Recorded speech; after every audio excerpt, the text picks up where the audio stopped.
also impose sanctions on Russian elites and their family members and will not go easy on Russia if they go further with the invasion. Ukraine, however, says these sanctions are not enough. No sanctions will be enough until Russian boots withdraw from Ukrainian soil. This is fundamental principle that we have to keep putting pressure on Russia. And we in Ukraine proceed from the fact that the sanctions announced today by President Biden is just the beginning of the process of deterring President Putin and making him withdraw. That's why I said in the press conference that we like what we saw today, but it certainly won't be enough, and this strategy has to be continued. Australia, Japan, the United Kingdom, and the European Union also imposed major financial and economic sanctions against Russia after Russian President Vladimir Putin ordered in troops into two pro-Moscow regions in eastern Ukraine. With the looming war between Russia and Ukraine, the government ramps up efforts to bring home Filipino nationals from the Eastern European country. But as Tristan Odalo tells us, many of them still insist they want to stay in Ukraine for now. It's wait-and-see situation for many Filipinos living in Ukraine amid the escalating tensions and the threat of war between the Eastern European country and Russia. Despite warnings of a full-scale invasion from Moscow, some images of calm and normalcy in Kyiv, Ukraine's capital. Filipina Rhea Taibov said it would be difficult for her to leave her Ukrainian husband and daughter.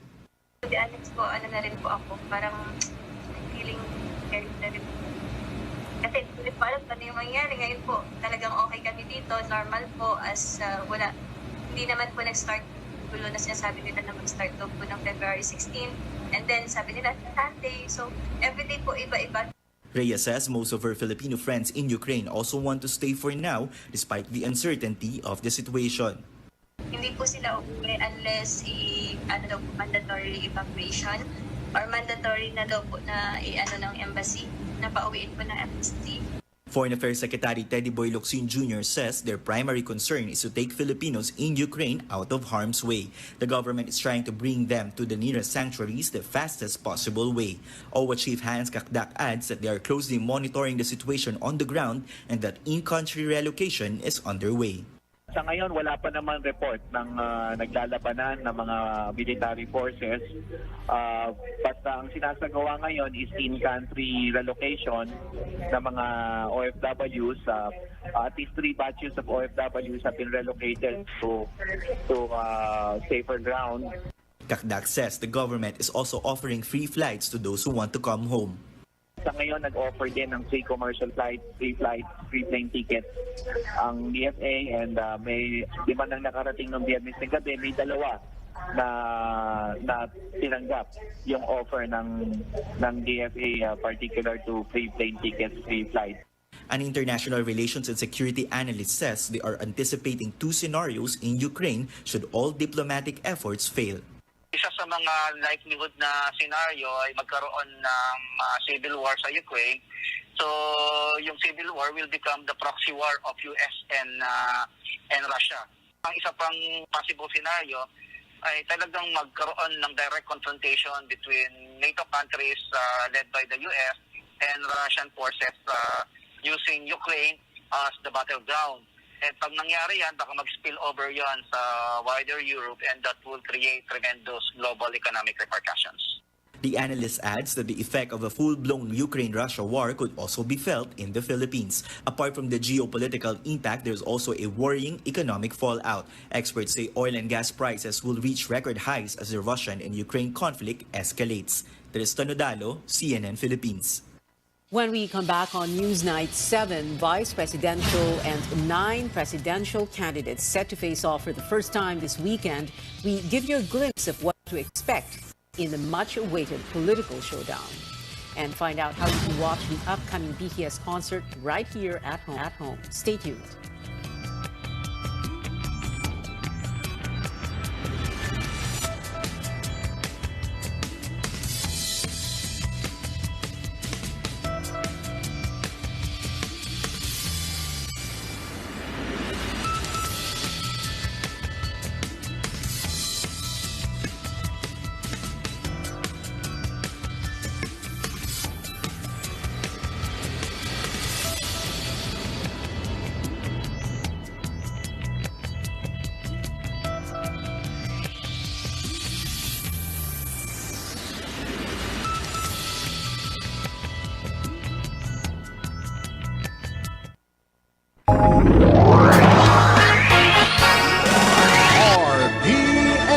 DXKP Pagadian.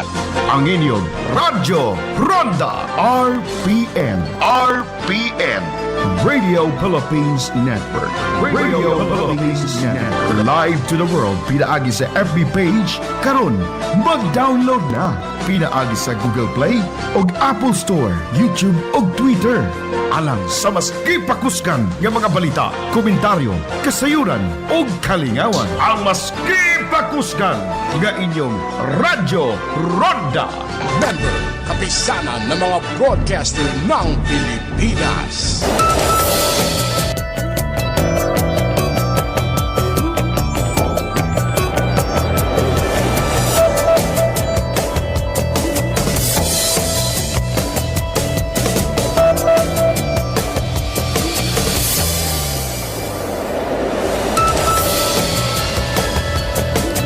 Welcome back. The waiting game continues for jeepney drivers looking forward to receiving their subsidy from the government amid rising fuel costs.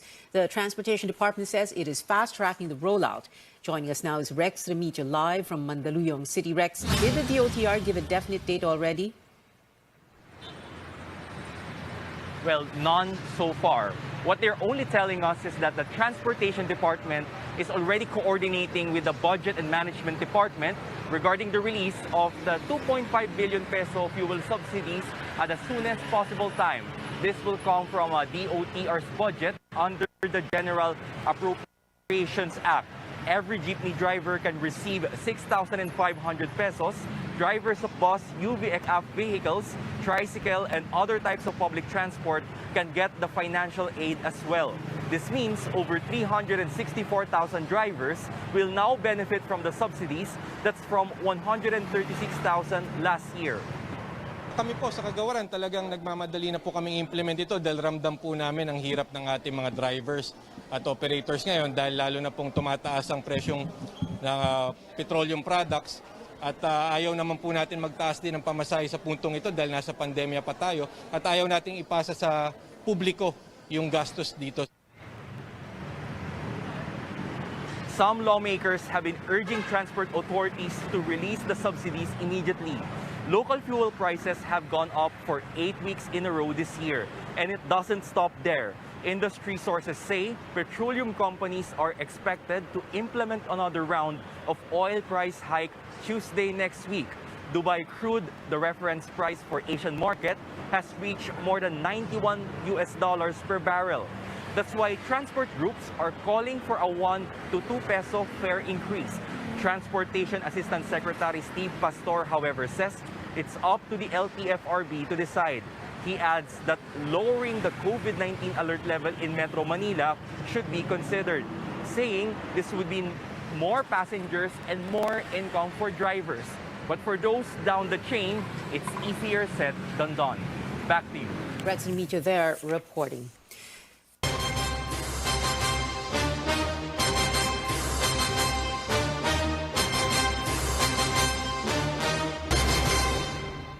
Well, 75 days before the Filipino votes, research agencies remind everyone not to decide based on results of pre-election surveys. Pulse Asia and Octa Research say surveys are merely snapshots of preferences in a specific period. The groups also caution against surveys making the rounds online, adding that people should look at the methodology to determine whether a survey or a study is reliable. There are many things that affect the reliability of the survey, and really has to do with the questionnaire, for example, the method that is used in terms of conducting the survey, and the sampling per se is something that's important. Surveys are there to provide information, but they should not be the basis of your vote. Your vote should be disciplined by ideas, platform, program of your candidates and the parties that you're supporting. Earlier this week, the University of the Philippines School of Statistics warned against surveys with questionable methodologies, calling them Kalye surveys that ask people on the streets who their preferred candidates are. Now, a look at what some presidential candidates are up to. The Lakas CMD party claims 28 out of 31 mayors in Negros Occidental are backing Bongbong Marcos and Sara Duterte.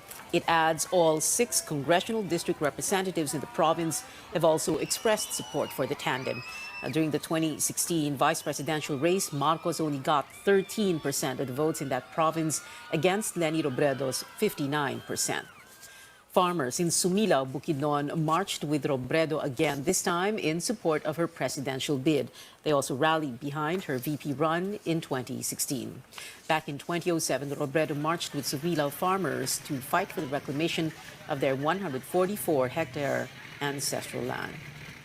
Senator Manny Pacquiao is pushing for a higher minimum wage to help families deal with rising prices of basic goods. He made the call after visiting 2 wet markets to buy groceries. He says the experience made him realize the minimum wage of 13,000 pesos is no longer enough for an average Filipino family of 4.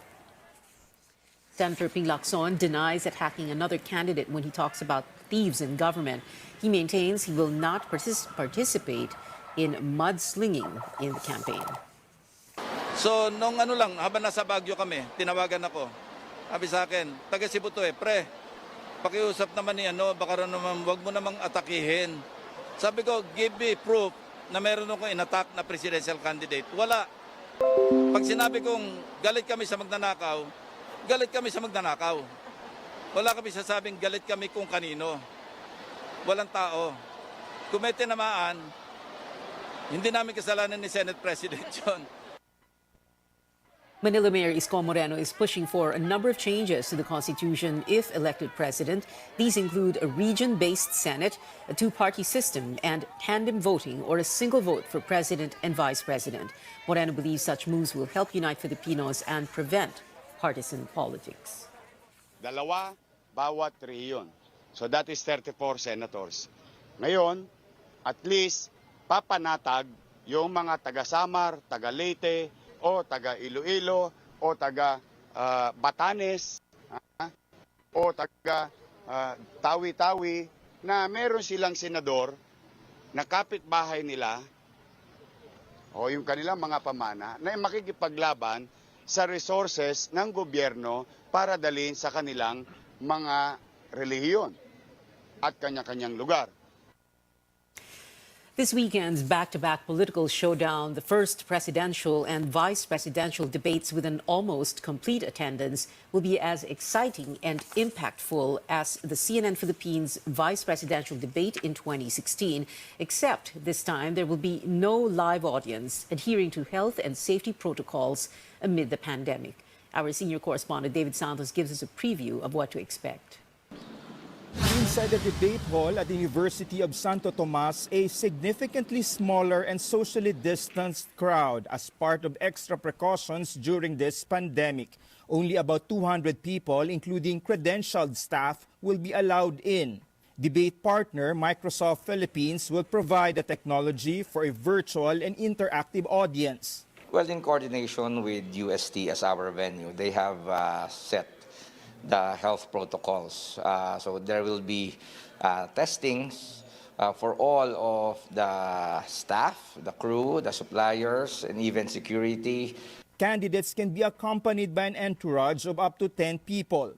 Everyone has to present a negative COVID test taken within 24 hours, as well as vaccination cards. Mask wearing will be mandatory.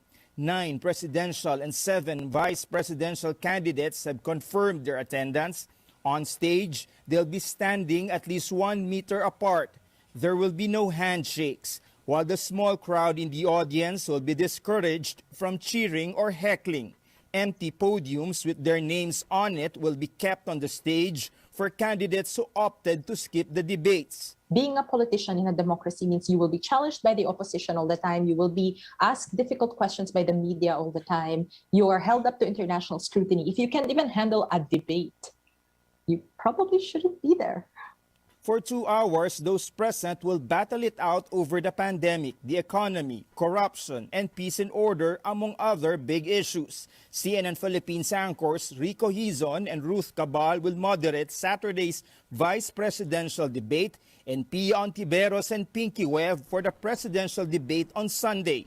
Meron din tayong mga ibang phone-in questions or questions from social media para talagang mapupulsuhan natin yung ground, no? Yung mga issues na talagang, kumbaga yung sinasabi nga natin, malapit sa sikmura, no, ng mamamayan. The candidates will all be given limited time to answer and rebut opponents with the hopes of keeping their exchanges lively but also civil and respectful. David Santos, CNN Philippines. Police are on hand to secure the UST campus this weekend. Manila Police District Director General Leo Francisco says more than 100 personnel will be deployed to enforce strict security checks starting noontime Saturday, February 26th. May mga team kami mag-inspect sa venue, may mag-inspect kami sa within the perimeter of the venues. Kailangan talagang prepared kami, kailangan namin masecure yung bawat isa, lalo na yung ating mga kandidato at yung mga taong pupunta doon. So andun pa rin yung pag-maintain ng minimum public health standard, andun pa rin yung pag-wear ng face mask at yung distancing. So yun yung mga titingnan natin sa araw na yun. Francisco says officials are studying if road closures will be implemented on a section of España Boulevard fronting the venue. He discourages supporters of candidates from staking out outside UST for safety reasons. Sa lahat ng supporters ng ating mga candidates for Vice President and President, bawal po talagang pumasok sa loob ng UST campus or UST area. Kaya nakikiusap po ang pamunuan ng Manila Police District na para maging maayos po ang lahat, mas magandang hintayin na lang natin sila. Live naman ito na mapapanood sa CNN. COMELEC has approved CNN Philippines' request for accreditation for its vice presidential and presidential debates this weekend. The approval came during the COMELEC's en banc session this afternoon. CNN Philippines has assured the poll body that it invited all candidates to the debates and complied with health protocols. The network will also submit all documents necessary for this accreditation. So join us as we remain committed to helping the Filipino make an informed choice on May 9th. Catch 7 out of 9 vice presidential candidates in our debate this February 26th, live at the University of Santo Tomas.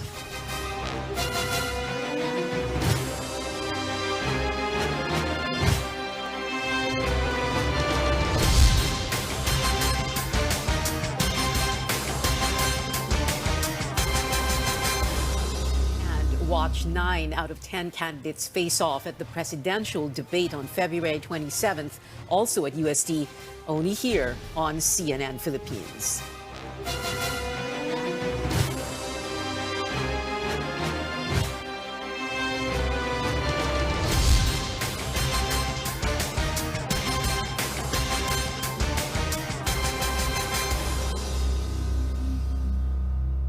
Coming up, Olympic pole vaulter EJ Obiena makes the country proud again with a victory at the Orlin Copernicus Cup.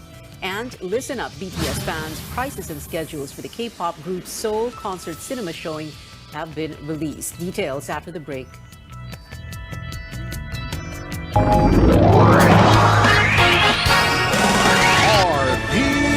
DXKP Pagadian. Ang inyong Radyo Ronda RPN. RPN. Radio Philippines Network. Radio Philippines Network. Live to the world. Pinaagi sa FB page. Karon, mag-download na. Pinaagi sa Google Play o Apple Store, YouTube o Twitter.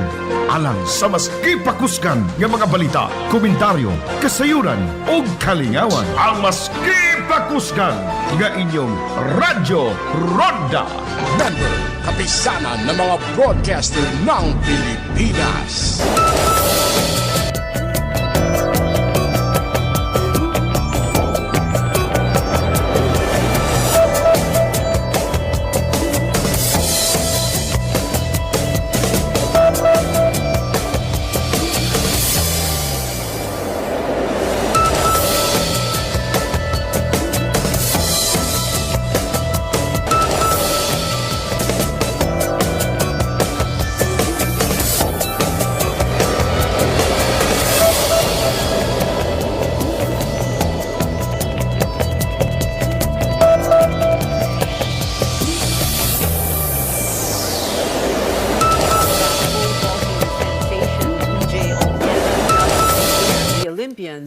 his second gold medal this year, ruling the Orlen Copernicus Cup in Torun, Poland today. Obiena matched his season best, tying his earlier record of 5.81 meters at the Orlen Cup.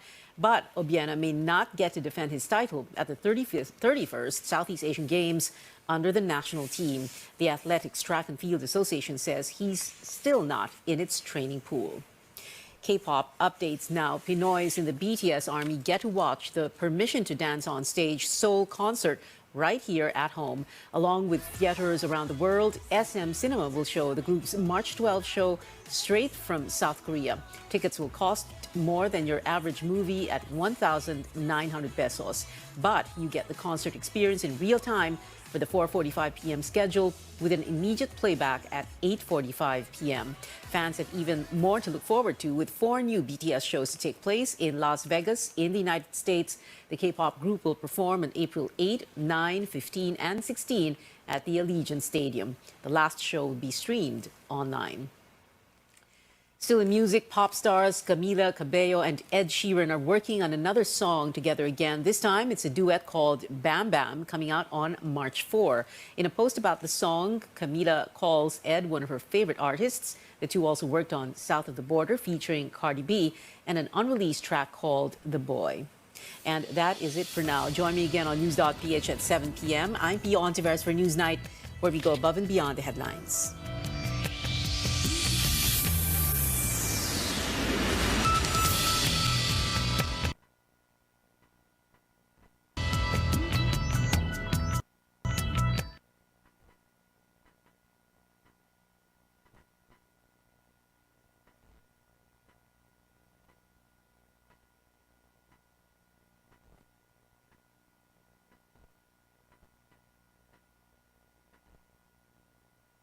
Philippines.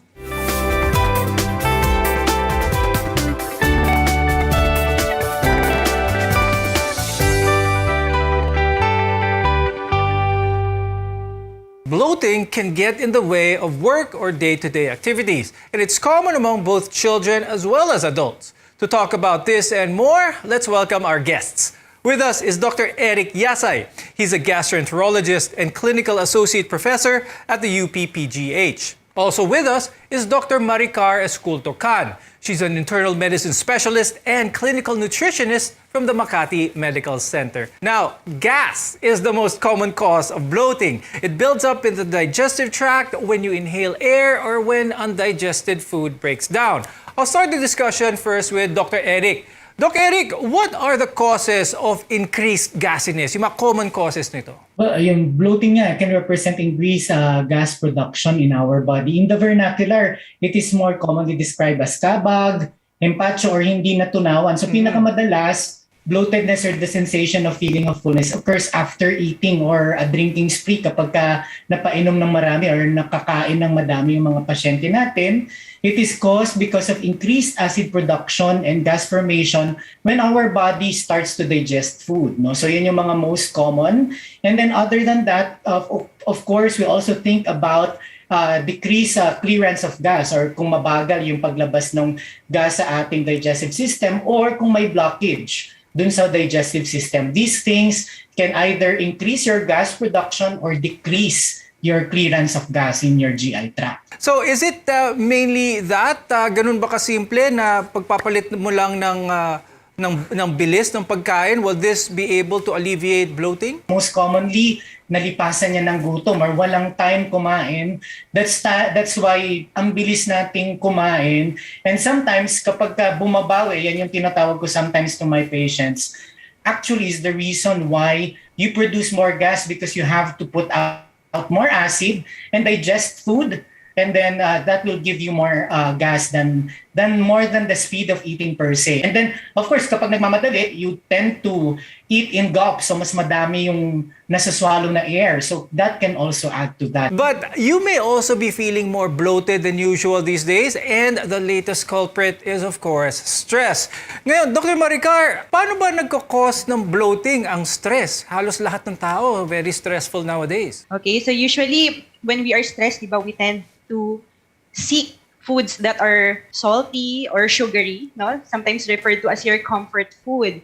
So it is another contributory factor to bloatedness, which is the character of the food.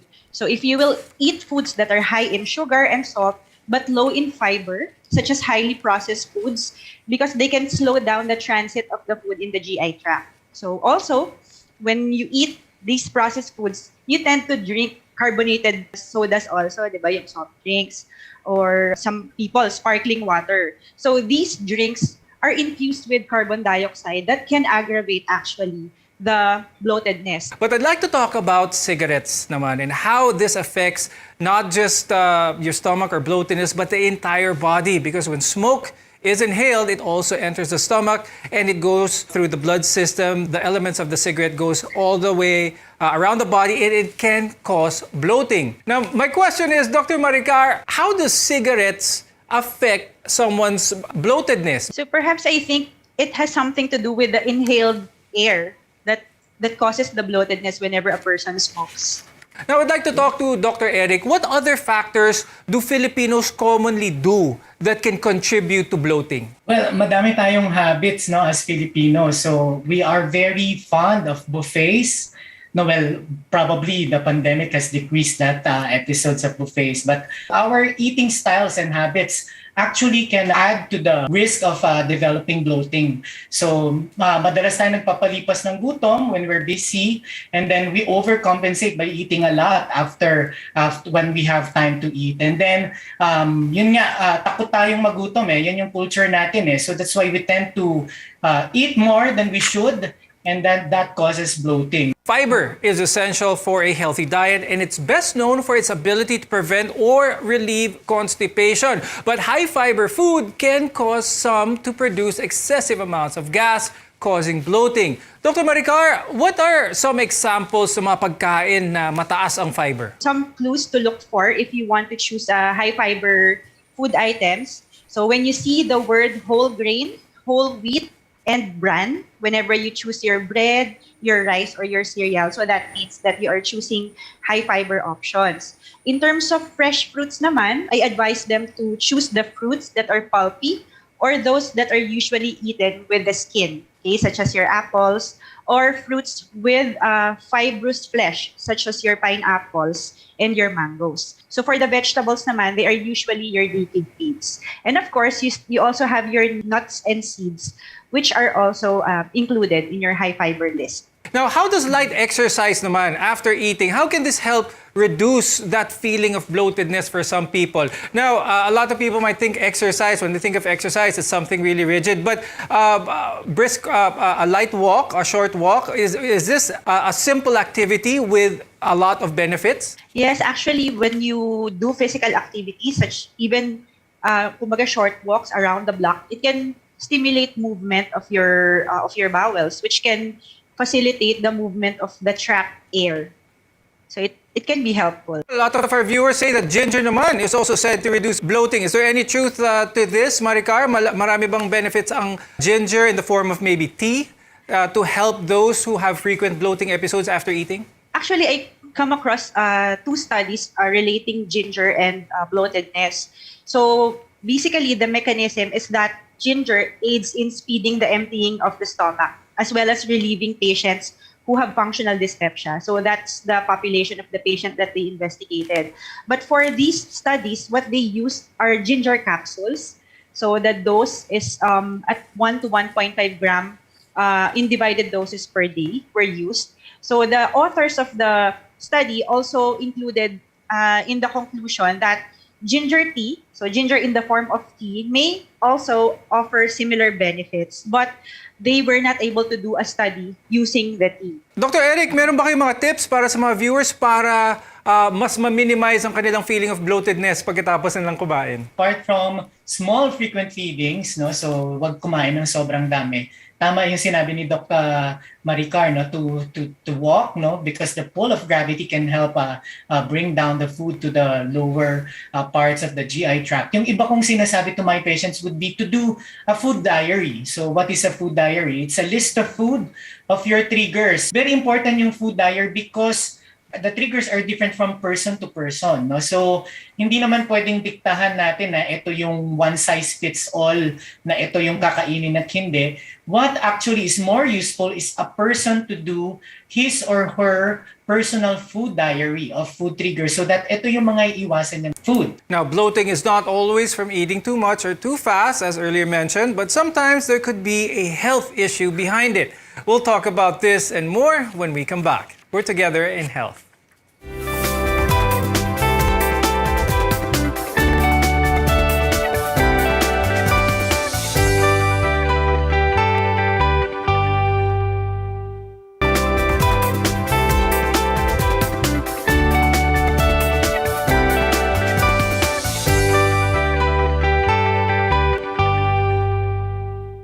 Bloating is usually normal, but it can also be something serious. How will we know if it's just a nuisance or a cause for concern? I'm Dr. Freddy Gomez, and you're watching MedTalk Health Talk on CNN Philippines, where your care comes first. Dr. Eric, what are some of the medical conditions that may cause bloating? The other conditions that can cause bloating would be mechanical conditions. Ibig sabihin, pag may bara sa digestive tract. No? So this happens when you have inflammation of your GI tract or if you have tumors of your GI tract. Like, for example, if you have colon cancer, the gas gets trapped inside at hindi makababa yung gas doon and you will feel bloatedness. So another condition would be what we call paralysis of the GI tract. No, we call it ill-use scientifically. No, pero a lot of patients who are bedridden, who suffer the stroke, who have severe infections or uncontrolled diabetes will have slowdown of the movement of the GI tract. Kaya natatrap din yung air inside. No? So these are just some of the medical conditions that have explanations. Now, and this is different from a food allergy, which results from an immune system reaction to a specific food. Dr. Maricar, how can a person tell if their bloating is caused by food intolerance? So actually, there are tests that we can do. I refer my patients for them to have the food intolerance test, so which is actually a blood test wherein the patient's blood will be extracted and then it will be analyzed if they have an intolerance to certain food items. So usually there's a panel of food lists and then food items are interpreted if they should be eliminated or they can be eaten in moderation by the patient or they can continue to consume these certain food items. We've been talking about bloating for a while, but a lot of people, when they hear about bloating, they also may associate it, especially women, during the part of their menstrual cycle. Dr. Maricar, is this the same thing? How can a woman tell if it's bloating or weight gain? Okay, so that's a very challenging question, but perhaps I think the best way to determine if the bloating is just caused by hormonal etiology is to observe if it is associated with other symptoms of your premenopausal symptoms such as mood changes, any discomfort that you feel in the hypogastric area. Meron bang mga gamot na pwedeng regularly tinitake ng mga tao that may cause bloating? Yes, so madami talaga. So very common dyan would be your pain relievers. No? So syempre, of course, a lot of them would be over the counter and our patients will not know na these medications actually decrease the protections that we have against acid. Examples of this would be aspirin, mefenamic acid, celecoxib, diclofenac, naproxen. Yan. Very, very common yan sa amin to see patients with that. And then the other medications that sometimes are over the counter and are abused would be the medications against diarrhea. Of course, di ba kapag may diarrhea ka, mabilis yung paghilab ng tiyan mo, you want to stop that. No? So that's why you take Buscopan or Imodium or loperamide. No? So this naman has the side effect of paralyzing your GI tract and then hence trapping air and causing bloatedness. Okay, so temporary bloating shouldn't be a cause or worry, but anyone with bloating accompanied by other symptoms should see a doctor. When we come back, what else can you do about your bloating concerns? Stay with us. Your health is our mission.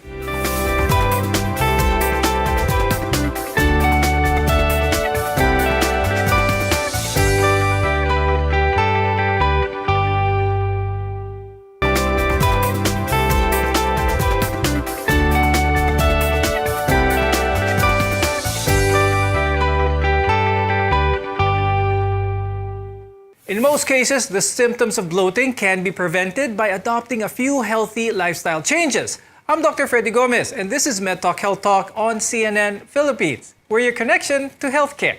Swallowing air can be one reason why you're bloating, and there are a number of things that you can also avoid. And one of those we've been talking about is carbonated drinks, for example. Dr. Maricar, we've been talking about carbonated drinks, bawal ito, high salt, high sugary foods. What else? What other common foods do Filipinos eat na nakakapag-contribute sa bloating? Actually, isa sa hindi namin na-mention kanina, yung chewing of gum. Usually, it also causes bloatedness because when you chew gum, you also swallow air. Eating in a rush. So, yon, kumbaga contributory din, which I think it was already mentioned na rin kanina. Okay. Now, when it comes to home remedies, Dr. Maricar, meron ba kayong masasuggest sa mga viewers for those who feel simple bloating for that matter? Is there something at home that they can do to relieve that sensation? Okay. So aside from the dietary factors which we have already discussed, so some experts may also recommend to do certain exercises, di ba? Even at home. Kasi even if we encourage the patient to walk, it's difficult with our current restrictions. Okay, so there are some experts who say that there are certain yoga poses that the person can do to facilitate the relaxation of the hips and lower back, to facilitate the release of the gas that build up in the colon. So there are also abdominal massages that can be done. So usually it is done in a circular clockwise motion, starting from the right anterior hip bone, going up across the rib cage, and then down to the left anterior hip bone and across the hypogastric area or the puson area. So you can do circular motions. But I would just like to remind that if you will do these exercises, at least give your stomach a time to empty. So that usually takes mga 2 to 3 hours. So if after that interval, you still feel uncomfortable and you still feel that there is trapped air in your tummy, so you can try to do these maneuvers at home. Okay, very good advice. First time I heard of those exercises. I'm going to try that next time I feel bloated. Now, Dr. Eric, the whole point of trying to relieve the symptoms of bloating is try to let the gas out, try to release that gas. But are there medications that you prescribe your patients who have a more difficult time, those with bloating sensations that last for more than 2 to 3 hours? We first try to analyze what causes the bloating. So if it's hyperacidity, we give antacids, or and acid suppressants. So if there's a motility problem, ibig sabihin hindi gumagalaw talaga yung bituka, we can give prokinetics. So some of this would be, our viewers will be more familiar with Plasil, like metoclopramide and domperidone, or motilium. So these are just some of the medications that can make your GI tract move. Others would be yung mga antispasm naman. This would be, of course, relying on a diagnosis. So it's very important na before you self-medicate, you try to analyze first kung ano talaga yung nararamdaman, especially if you've alarm symptoms na bumabara yung bituka. Dr. Maricar, before we go, do you have any advice for our viewers with regards to the proper diet or what kind of diet para ma-minimize naman ang bloating? We usually recommend talaga an individualized diet approach. Okay, so we emphasize that there is no one-size-fits-all diet. We can give you the general recommendations as we have mentioned earlier. But if you want a more tailor-fit or customized diet, so you can keep a food diary and then you can consult a registered nutritionist dietitian. You can show them the food diary so that they can prepare a good diet plan that is appropriate based on your condition. And Dr. Eric, any parting words or advice for our viewers when it comes to minimizing bloatedness? Well, ako, siguro probably aside from stopping smoking would be your food habits. So be aware that we want small frequent feedings. Don't skip your meals. Yan naman yung usual advice. And then of course, when you develop alarm symptoms, seek consult right away. And we're glad you could have joined us here on MedTalk Health Talk. Thank you, gastroenterologist Dr. Eric Yasay and clinical nutritionist Dr. Maricar Escultocan. Bloating is rarely a symptom of something serious. For most people, the remedy is simple. Control portion sizes, eat less fats, and eat slow enough, as well as stop smoking. I'm Dr. Freddy Gomez, and this is MedTalk Health Talk on CNN Philippines. We're here to help build a healthier future for you.